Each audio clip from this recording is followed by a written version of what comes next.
మీరంటే తెలియని వారు ఉండరు. అవినీతికి వ్యతిరేకంగా ఒక సంస్థ ఫ్యాక్షన్కి వ్యతిరేకంగా ఒక సంస్థ పెట్టి మీరు పోరాటం చేశారు. ఎమ్మెల్యేగా విజయం సాధించారు. అనంతపురం సిటీ అంటే తెలుగుదేశం పార్టీ ఎవరంటే ప్రభాకర్ చౌదరి గుర్తొస్తారు. ఎందుకు ఇంత టఫ్ టైంలో తెలుగుదేశం పార్టీకి మీరు గుర్తు రాలేదనేదే నా ప్రధానమైన ప్రశ్న. మీరు కొన్ని ప్రయోజనాలు ఉన్నాయంటున్నారంటే ఏ ప్రయోజనాలు ఆశించి దగ్గుపాటి ప్రసాద్ వైపు మొగ్గు చూపారు? ఏ ప్రయోజనాలు మీరు నెరవేర్చరని ఈరోజు మిమ్మల్ని పక్కన పెట్టారు? ఏ తరహా ప్రయోజనాలు అవి? అంటే మేము నిజాయితీగా ఉండి మేము నిజాయితీగా ఉండి 100 కోట్లు ఖర్చు పెట్టలేమనేటువంటి భావన పార్టీ వచ్చిండొచ్చు కదా.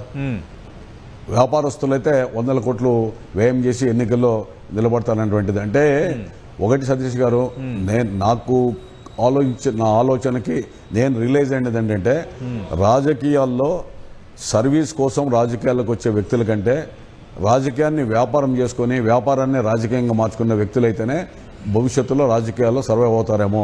ఇది రాజకీయంగా ప్రస్తుతం ఉన్నటువంటి సమాజంలో ఉన్నటువంటి పరిస్థితి ఏమో అనేటువంటి అభిప్రాయం నేను వచ్చాను. సరే, ఏదేమైనప్పటికీ కూడా దాన్ని కాలమే నిర్ణయిస్తుంది దీని మీద.